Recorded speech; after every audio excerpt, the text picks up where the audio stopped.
ఎంత బతుకు బతికి ఇంటెనకాల చచ్చినట్టయింది వల్లభనేని వంశీ పరిస్థితి. టైం బాగోకపోతే తాడే పామై కాటేస్తుంటారు కదా, అలా వల్లభనేని వంశీ అసలు అరెస్ట్ అయిపోయాడు. అసలు కేసు పోయి కొసర కేసులో ఇరుక్కుపోయాడు. ఇప్పుడు 2019లో జగన్ అధికారంలో ఉన్నప్పుడు వల్లభనేని వంశీ ఎలా రెచ్చిపోయాడో మనం అందరం చూసాం. ఇప్పుడు జగన్ అండ చూసుకుని వంశీ తన మనుషులతోని గన్నవరంలో టీడీపీ ఆఫీస్ పైన దాడి చేశాడు. దాడి చేయడమే కాదు, ఆ టీడీపీ ఆఫీస్ని తగలబెట్టాడు. అప్పట్లోనే ఈ ఘటన పైన వంశీ పైన అయితే కేసు నమోదు చేయడం జరిగింది. కానీ ఆ ప్రభుత్వంలో ఉన్న పోలీసులు దీన్ని పట్టించుకున్న పాపాన పోలేదు. ఎన్నికలైపోయి ప్రభుత్వం మారిన తర్వాత కేసు రీఓపెన్ చేసి బాధ్యుల పైన కేసు నమోదు చేయడం మొదలుపెట్టింది. కొంతమందిని రిమాండ్ కూడా తరలించారు.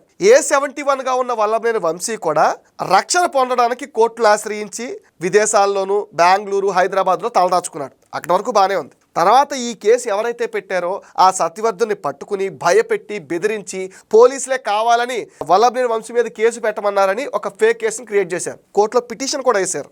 దాంతో పోలీసులకు కాలింది. తప్పు చేసేది మీరు, నిందలు మా పైన వేస్తారా అని పోలీసులు కూపీలాగడం మొదలుపెట్టారు. ఆ సత్యవర్ధన్ పట్టుకుని విచారించడంతో అసలు విషయం బయటకు వచ్చింది. సత్యవర్ధన్ డైరెక్ట్ గా పోలీసులకు చెప్పాడు, నేను భయపడింది పోలీసులకు కాదు, వల్లభనేని వంశీ మనుషులు నన్ను నిర్బంధించి పోలీసులే ఇలా ఒక కేసు పెట్టించారని నాకు స్టేట్మెంట్ ఇప్పించారు, అందుకే నేను వల్లభనేని వంశీకి భయపడి ఇదంతా చెప్పానని చెప్పడంతో కంప్లైంట్ ఇచ్చాడు. వెంటనే వల్లభనేని వంశీ గ్యాంగ్ ఎక్కడ ఉన్నారని పోలీసులు వెతకడం మొదలుపెట్టి తెల్లారేసరికల్లా పోలీసులు విజయవాడ రాత్రి 11 నుంచి బయలుదేరి హైదరాబాద్లోని వల్లభనేని వంశీ ఇంటికి చేరిపోయారు. తెల్లారేసరికల్లా పట్టుకెళ్లారు. ఇప్పుడు టీడీపీ ఆఫీసును తగలబెట్టడమే ఒక తప్పు అయితే మళ్ళీ దాన్ని కప్పిపుచ్చుకోవడం కోసం దళితుడు, పైగా అతన్ని కిడ్నాప్ చేసి కేసు పెట్టిన దళితుడిని విత్డ్రా చేసుకోమని హెరాస్ చేయడం ఇంకా పెద్ద కేసు. ఒక తప్పును కవర్ చేయడం కోసం ఇంకో తప్పు చేశాడు. దీంతో ఇక్కడ ఏమైపోయిందంటే ఆయన తీసుకున్న గోతులో ఆయనే పడ్డాడు. దీన్నే కర్మఫలం అంటారు. ఇప్పుడు ఏం చేస్తున్నాడు ఆయన?